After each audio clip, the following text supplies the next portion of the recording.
Oui, nous sommes le temple de Dieu parce que l'Esprit de Dieu habite en nous. Et puisque l'Esprit de Dieu habite en nous, nous ne pouvons qu'être dans la joie lorsque nous allons dans la maison de l'Éternel. Amen. Je vous invite à la prière. Seigneur, nous sommes dans la joie parce qu'étant dans ta maison ce matin. Nous te bénissons, Seigneur, pour les paroles que nous avons déclarées, confessées, proclamées pendant toute cette première partie, des chants tellement puissants, où nous avons déclaré des paroles telles que nous voulons te suivre. Nous voulons même porter notre croix. Oui, Seigneur notre Dieu, mais nous voulons en même temps réaliser que sans toi, ces paroles-là resteront vaines. Voilà pourquoi nous avons tellement besoin de toi, tant besoin de ton esprit. Alors, Seigneur, éclaire par ton esprit notre écoute de ta parole. Éclaire-nous, Seigneur, parle-nous et rends-nous attentifs à ce que tu veux nous enseigner ce matin à travers l'écoute de ta parole. Pour ma part, Seigneur, je prie que tu m'utilises, Seigneur. C'est avec crainte et tremblement que je me tiens devant cette chair. Sans toi, je ne peux rien, Seigneur.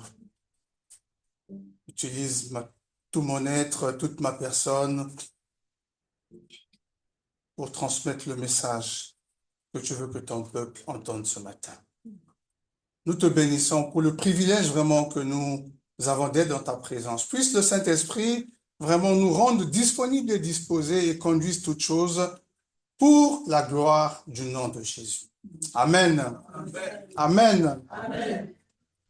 Pour le message de ce matin, je vous propose un texte tiré, je dirais juste deux versets tirés de l'Évangile de Jean au chapitre 14. Avec tout le respect, je vous invite, pour ceux qui le peuvent, à vous lever pour écouter la parole du Seigneur. C'est une façon d'honorer cette parole. Jean chapitre 14, les versets 16 et 17. Jean 14, versets 16 à 17, et c'est Jésus lui-même qui parle. Lisons au nom du Seigneur. Et moi, je prierai le Père, et il vous donnera un autre consolateur afin qu'il demeure éternellement avec vous, l'esprit de vérité que le monde ne peut recevoir parce qu'il ne le voit point et ne le connaît point. Mais vous le connaissez car il demeure avec vous et il sera en vous.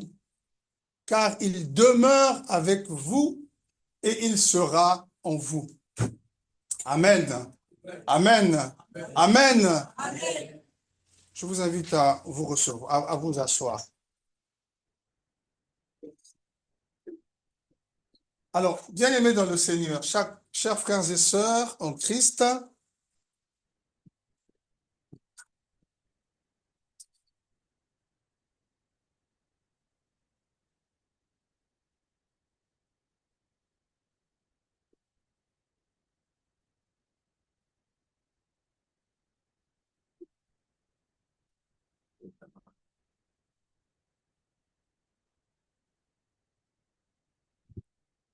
merci Jean-Pascal. Oui, c'est vrai que, oui, là, on entend mieux, ça change. Même moi, je peux m'entendre. Amen. Hein? Voilà. Chacun a son ministère. On bénit le Seigneur pour les dons qu'il a accordés à chacun de nous. Hein? Oui. Alors, donc, je disais, bien aimé dans le Seigneur, frères et sœurs en Christ, qu'à partir de ce passage, et en s'appuyant aussi sur d'autres textes de la Bible, je vais essayer ce matin de vous parler de ce que j'appelle le mode opératoire du Saint-Esprit. comment le Saint-Esprit opère ou comment le Saint-Esprit procède dans sa relation avec les êtres humains. Dans sa relation avec les êtres humains. En effet, la lecture des Écritures nous montre que la relation entre l'homme d'un côté et le Saint-Esprit de l'autre, en fait, cette relation se situe à des niveaux différents.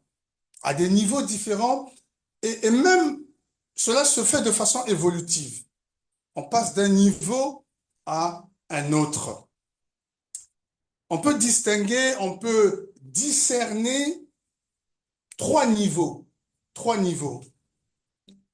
En d'autres termes, ou pour le dire d'une autre manière, il existe trois niveaux dans la dynamique de notre relation entre le Saint-Esprit et nous.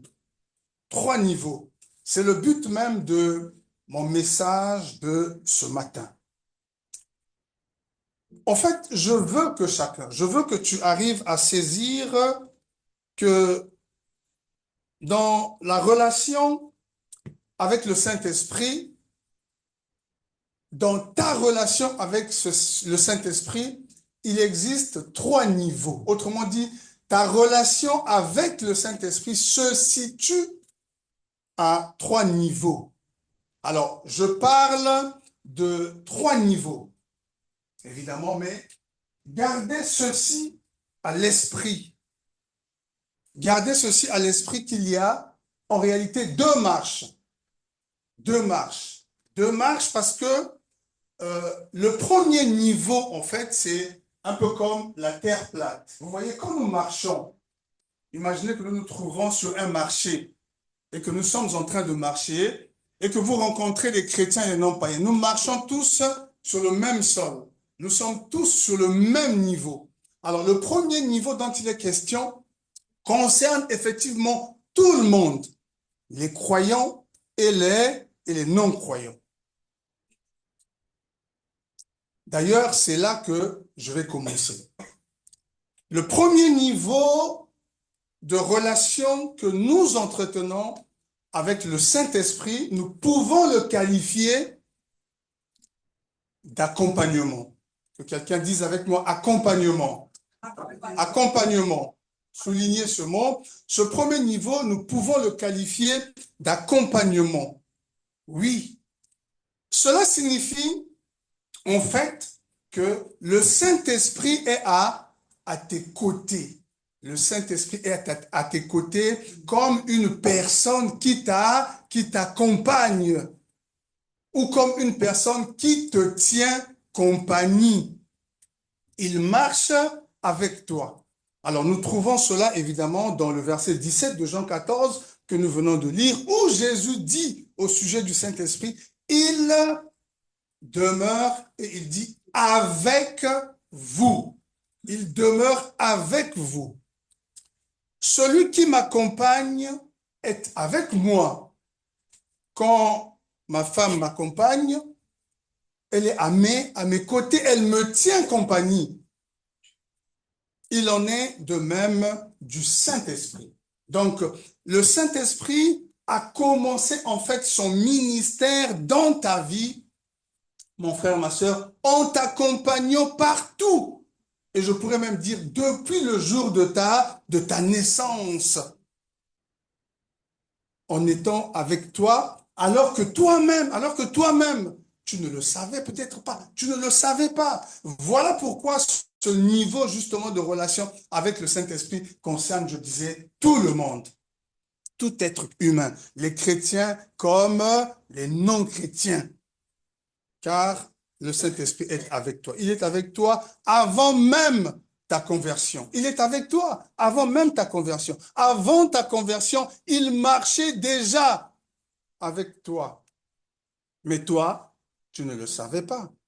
Tu ne le savais pas. Toujours dans l'évangile de Jean au chapitre 16, au verset 8, Jésus dit ceci à propos du Saint-Esprit. Il dit, et quand il sera venu, il convaincra le monde de péché, de justice et de jugement. Il convaincra le monde de péché. Alors, à quel moment a-t-il commencé à te convaincre de péché? À quel moment?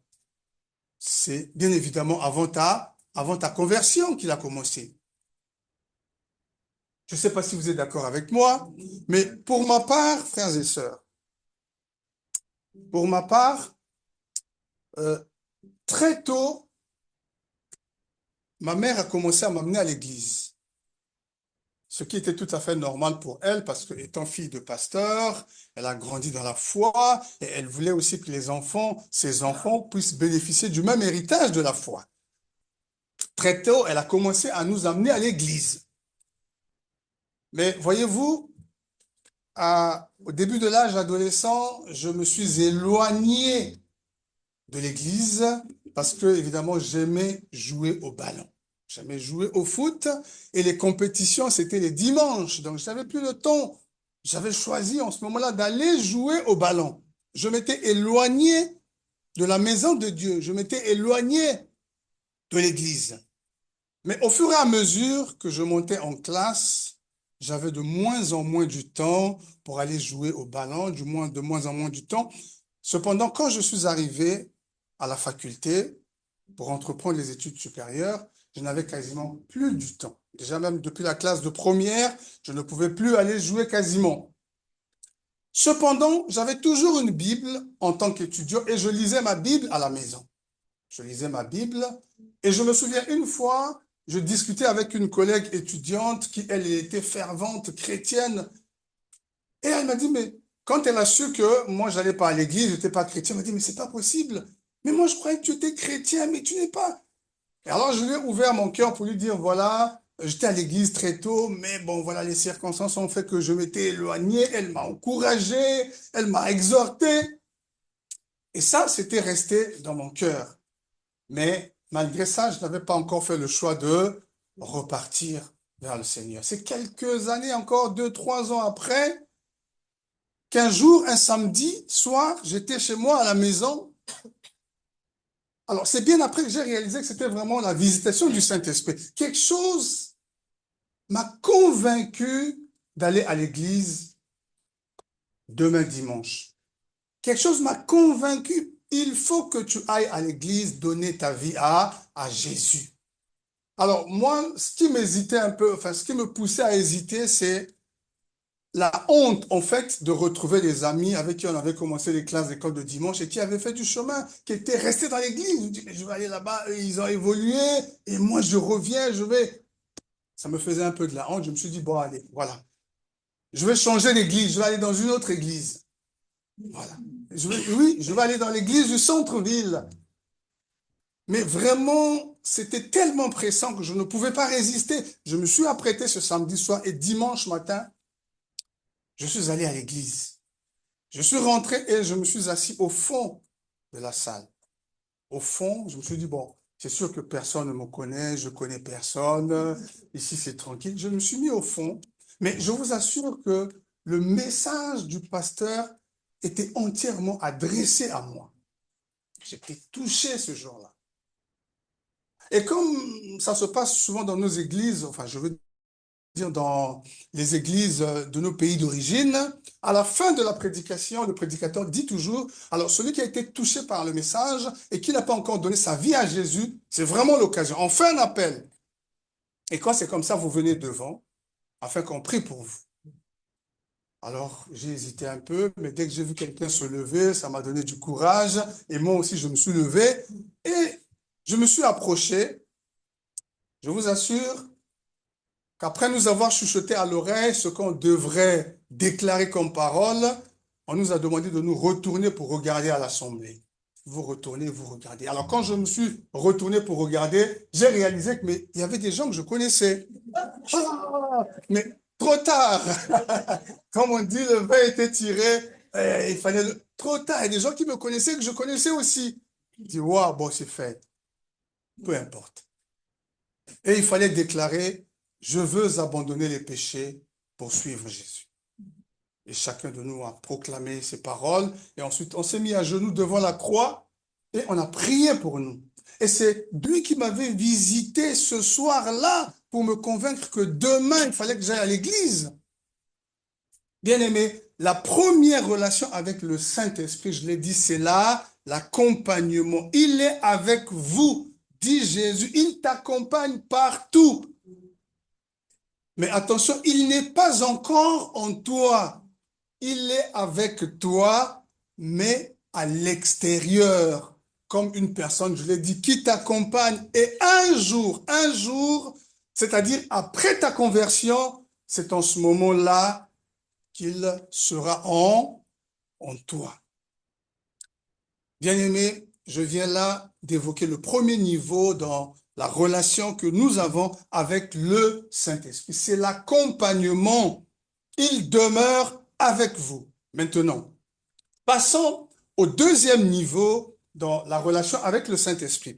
Quand nous acceptons Jésus comme notre Seigneur et notre Sauveur, quand nous avons accepté que le Saint-Esprit qui marche avec nous pour nous convaincre de péché, quand nous nous sommes laissés convaincus, nous nous sommes laissés convaincre, du péché, nous connaissons, la Bible dit ce qu'on appelle la nouvelle naissance. Jean chapitre 3.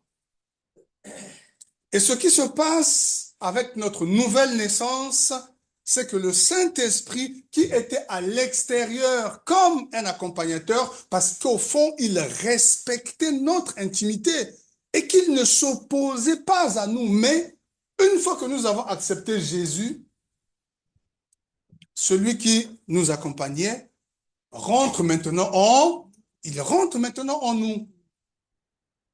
Jésus dit, et il sera en vous, à la fin du verset 17, avec vous, et il sera en vous. Il n'est plus à l'extérieur, puisque vous avez accepté Jésus. La conséquence ou la bonne nouvelle, c'est que le Saint-Esprit est dorénavant entré au-dedans de vous. Écoutons ce que l'apôtre Paul dit aux chrétiens de Rome, Romains chapitre 8 au verset 9. Pour vous, vous ne vivez pas selon la chair, mais selon l'esprit. Et ensuite il dit, si du moins l'esprit de Dieu habite en vous. Ensuite il ajoute, et là c'est sérieux, il dit, si quelqu'un n'a pas l'esprit de Christ, il ne lui appartient pas. C'est sérieux, bien-aimé, ce que l'apôtre Paul dit. C'est même sérieux. Si quelqu'un n'a pas l'esprit de Christ, il ne lui appartient pas. Est-ce que vraiment vous comprenez cela?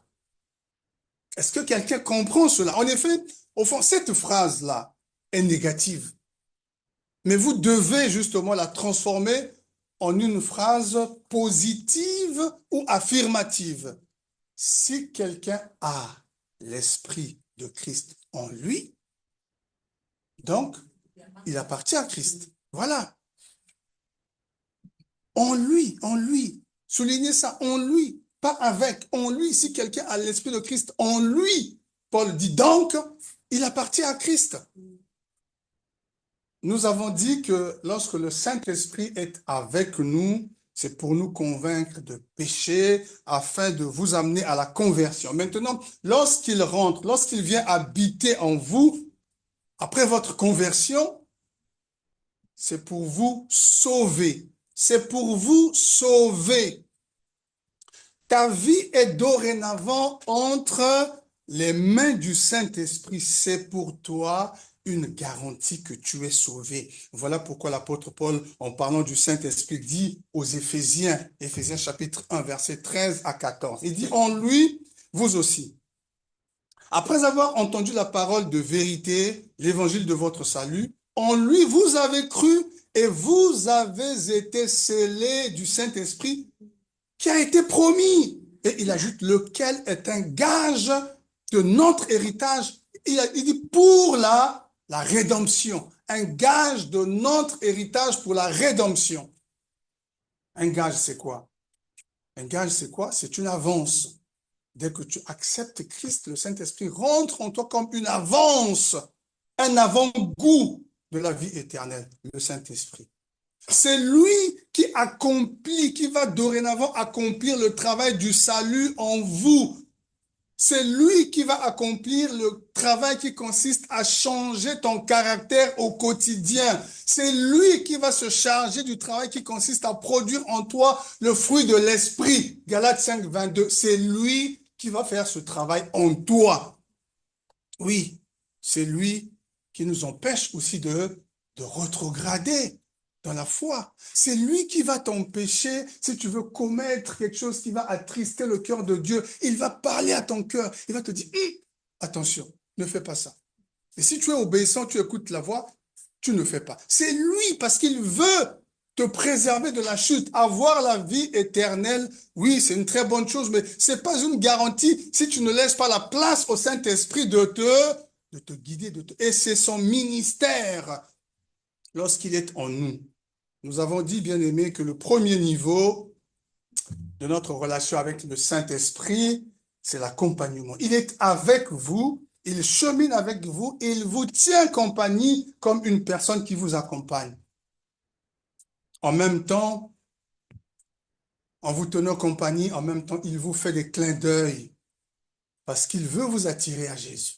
Il vous fait des clins d'œil. Et ça arrive même qu'il chante à vos oreilles. Oui, il chante à vos oreilles. Viens à Jésus, il t'appelle aujourd'hui. Trop longtemps tu fus rebelle, aujourd'hui viens à lui. Oui, il chante. Et si vous acceptez de donner votre vie à Jésus, vous entrez dans le deuxième niveau, le Saint-Esprit en vous. Il était avec vous et maintenant il est en vous. C'est ce que Jésus confirme lui-même dans l'évangile de Jean au chapitre 7, versets 37 à 39, un passage important. Il est dit, le dernier jour, le grand jour de la fête, Jésus se tenant debout s'écria, si quelqu'un a soif, qu'il vienne à moi et qu'il boive. Celui qui croit en moi, des fleuves d'eau vive couleront de son sein, de son ventre, à l'intérieur de lui, comme dit l'Écriture. Et il dit cela de l'Esprit que devaient recevoir ceux qui croiraient en lui, car le Saint-Esprit n'avait pas encore été donné. Voilà Jésus qui confirme cela. Amen.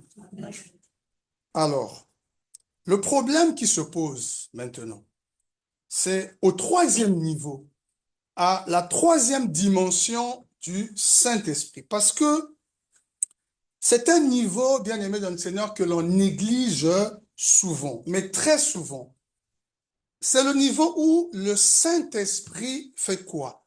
C'est le niveau où le Saint-Esprit vient sur vous, d'après les Écritures, dans le but de nous équiper afin de nous utiliser.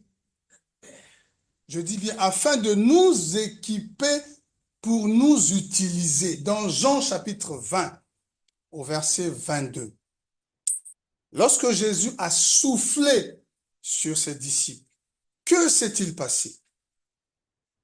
Il s'est passé que l'esprit qui était à l'extérieur est maintenant entré à l'intérieur d'eux. N'est-ce pas? Mais jusque-là, les disciples n'étaient pas nés de nouveau. Les disciples sont nés de nouveau après la résurrection de Jésus, quand Jésus a soufflé sur eux. Pendant le ministère de Jésus, les disciples n'arrivaient pas à discerner réellement qui était Jésus. Lorsqu'il accomplissait des miracles, les disciples pouvaient s'exclamer en disant, mais qui est cet homme? Qui est cet homme à qui obéissent même les vents, la tempête? Mais qui est cet homme? Qu'est-il? Est-ce que c'est un politicien qui va venir justement faire une révolution, prendre le pouvoir et nous libérer de l'emprise, de la domination romaine? Mais qui est cet homme? Voilà pourquoi d'ailleurs il pouvait se battre, souvenez-vous, pour des places.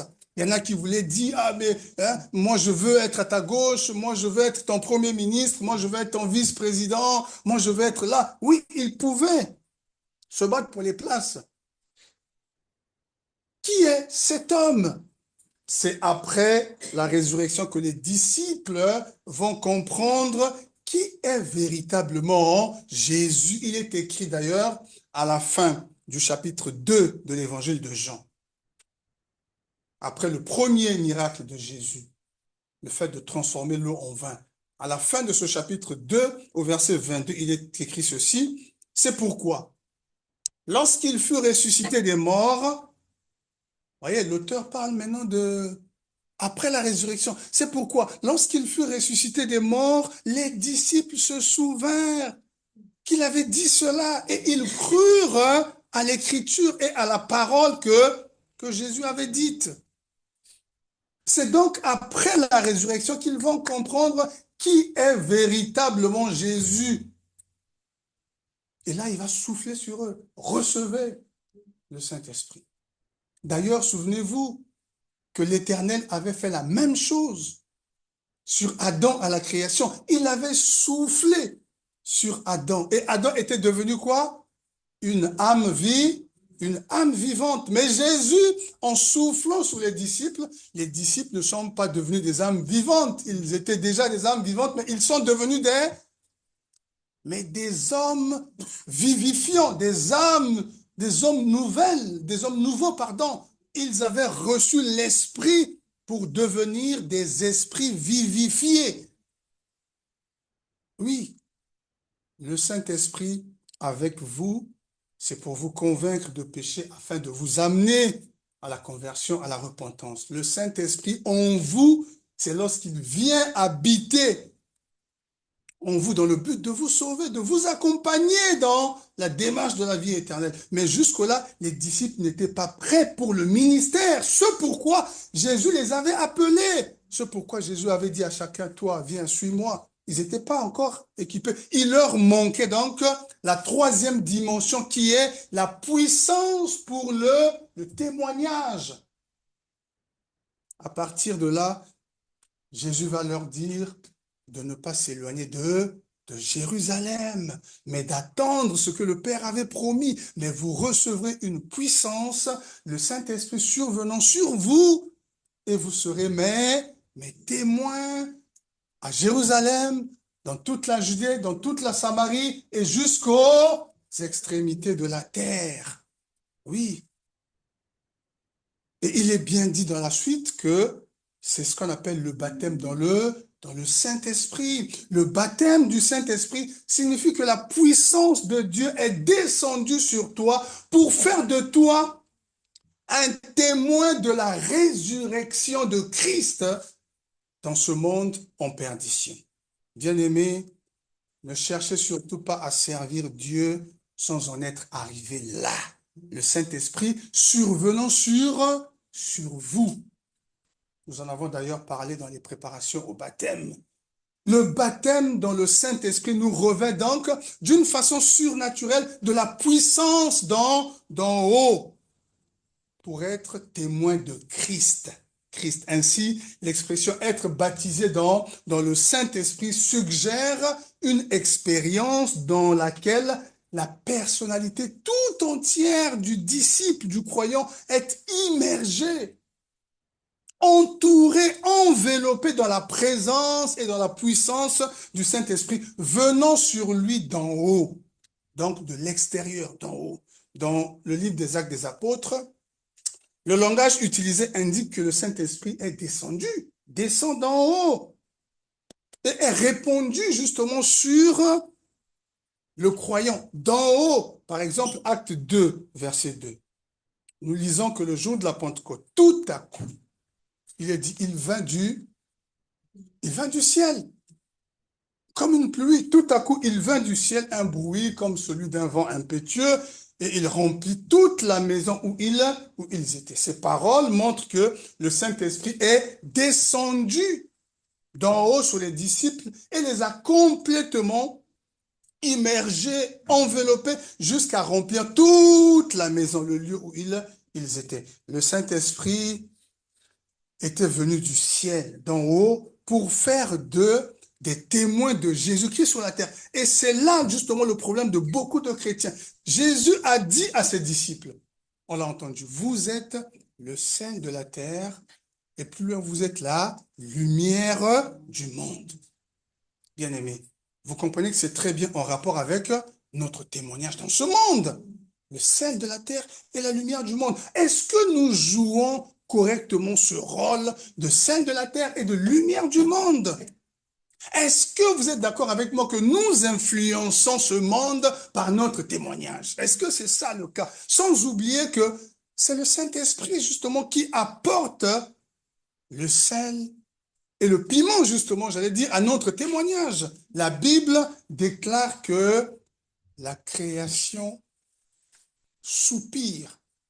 La création attend avec un ardent désir la révélation des fils de Dieu. Quel est ce fils de Dieu-là qui peut se révéler à ce monde sans être revêtu de la puissance d'en haut? Remarquez les apôtres, dès qu'ils avaient reçu la puissance à la Pentecôte, qu'est-ce qui s'était passé? C'était, j'allais dire, logique, normal de se faire remarquer. Parce qu'ils avaient été revêtus de la puissance d'en haut. Bien-aimés, Dieu nous donne sa puissance. Alors, appelez ça comme vous voulez, onction, mais parce que la mission qu'il nous confie à chacun, non seulement on ne sait pas le faire, on ne sait pas la faire, cette mission, mais on ne peut pas aussi la faire seul. C'est pas possible. Humainement parlant, c'est une mission impossible pour l'homme. Travailler pour le royaume de Dieu, c'est pas possible. Autrement dit, l'onction est le signe de notre incapacité à accomplir l'œuvre de Dieu. Voilà pourquoi, remarquez, même pour Jésus, à différents niveaux, on parle de l'esprit qui descend sur lui, de l'esprit qui le remplit. Quand Dieu descend sur toi, sa puissance, bien-aimé, ça doit être pour toi un rappel réel que sans lui, tu ne peux rien faire. Sans sa capacité divine, surnaturelle, on ne peut pas obtenir des résultats probants pour l'avancement du royaume. Dieu nous oint. Et dès qu'il nous accorde ça, eh bien, on arrête avec les petits combats. On arrête avec les petits combats comme David, les combats avec les ours, les combats avec les lions à la forêt, pour passer directement au combat contre Goliath. Contre Goliath, oui. Les capacités divines sont pour que nous puissions accomplir des choses que nous ne pouvons pas nous-mêmes accomplir par nos propres forces. Voilà pourquoi nous avons tout le temps besoin d'être remplis du Saint-Esprit. Alors, on entend souvent dire, oui, nous avons déjà le Saint-Esprit en nous, donc nous n'avons pas besoin de prier pour lui demander de venir nous revêtir. Il est déjà en nous, oui. Mais nous avons besoin tout le temps de la puissance du Saint-Esprit pour le témoignage, pour le témoignage, pour le ministère. Plus nous utilisons cela, alors, je ne sais pas s'il faut dire plus, ça diminue, mais vous voyez que c'est comme un verre. Vous remplissez le verre d'eau, dès que vous buvez, ça baisse. Et si vous voulez boire à nouveau, il faut remplir à nouveau. Et c'est pour ça que l'apôtre Paul dit d'ailleurs dans Éphésiens 5, 18, il dit, ne vous enivrez pas de vin, c'est de la débauche, mais au contraire, soyez remplis du Saint-Esprit. Et ce verbe remplir, là, en grec, pléromé, c'est un verbe continu. C'est le fait d'être rempli de façon... Oui, c'est un verbe, une action qui dénote une action continue. Tu ne peux pas recevoir la puissance et dire, bon, voilà, je contiens ça, je l'utilise, mais je garde ça. Hein, que ça ne dit, c'est pas possible. On a toujours besoin de cette puissance. Être rempli du Saint-Esprit signifie vivre complètement sous son influence. Alors, qui peut lever le doigt pour dire, tous les jours, je vis complètement sous l'influence de l'Esprit? Qui? On a besoin de prier que le Saint-Esprit nous revêt toujours pour vivre complètement sous son influence. Être rempli du Saint-Esprit signifie aussi être transformé par la puissance. Mais qui peut dire, moi, dès qu'il était venu, j'ai été transformé, 100%. Qui peut le dire? Non, on a toujours besoin qu'il vienne nous révéler du travail à faire dans notre marche, ainsi de suite. Comment est-ce qu'on peut s'améliorer? Être rempli du Saint-Esprit signifie aussi marcher sous l'autorité du Seigneur, donc dans l'obéissance à sa parole. Qui peut dire qu'il a accompli déjà tout ça? Oh, moi, j'ai déjà obéi à toute la parole de Dieu. Non. Voilà pourquoi nous avons tout le temps besoin d'être remplis à nouveau du Saint-Esprit. Nous avons parlé, bien aimé, pour terminer, de 3 niveaux dans notre relation avec le Saint-Esprit. On a dit que le premier niveau, c'est l'accompagnement. Oui, il nous accompagne, il nous tient compagnie comme une personne. Voilà. Et en même temps, il nous fait des clins d'œil, il nous attire et je disais qu'il chante même à nos oreilles. Il pardonne, il pardonne, il pardonne aujourd'hui. Reçois le salut qu'il donne. Aujourd'hui, viens à lui. Oui. Et si vous acceptez de donner votre vie à Jésus, vous entrez dans la deuxième dimension. Le Saint-Esprit en vous. Il était avec vous et maintenant il est en vous. Le Saint-Esprit avec vous, c'est pour vous convaincre de péché, c'est pour vous amener à la repentance, à la conversion. Le Saint-Esprit en vous, c'est lorsqu'il vient habiter en vous dans le but de vous accompagner dans la démarche de la vie éternelle, dans le but de vous sauver. Bien-aimés, ce qui est formidable, c'est le fait que Dieu ne nous a pas seulement donné la révélation de sa parole, la Bible, mais il nous a aussi donné, voyez-vous, l'illumination, la capacité par le Saint-Esprit de comprendre ce qu'il nous dit dans sa parole. C'est par le Saint-Esprit. Alors, que le Saint-Esprit, le meilleur professeur que nous puissions avoir, nous éclaire lui-même de ces choses. En tout cas, telle est ma prière pour nous tous ce matin, au nom de Jésus. Amen. Amen. Amen. Seigneur, nous te rendons grâce, nous te bénissons pour ta parole. Seigneur, nous avons compris combien nous avons tout le temps besoin que tu nous remplisses de la présence même de ton esprit.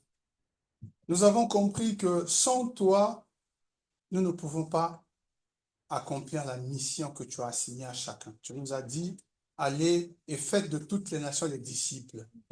Et nous avons vu dans les actes que les premiers disciples ne pouvaient rien faire sans cette puissance. D'ailleurs, Jésus leur a même dit, restez là, attendez, jusqu'à ce que cette puissance vous revêt pour le témoignage, pour le ministère. Seigneur, revêt aussi chacun d'entre nous. Revêt-nous de cette capacité surnaturelle, divine, et qui nous rend capables d'accomplir ce pourquoi tu nous appelles. Tu as appelé chacun d'entre nous pour une mission bien particulière. Alors, Seigneur, revêt-nous de la puissance d'en haut. Te remercions pour cette parole, que ton esprit nous aide à mieux comprendre encore tous les aspects liés à l'écoute de cette parole. Dans le nom de Jésus-Christ. Amen. Amen.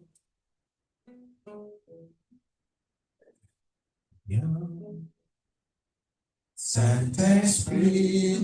Nous pouvons déjà commencer à procéder à la collecte de nos offrandes en même temps.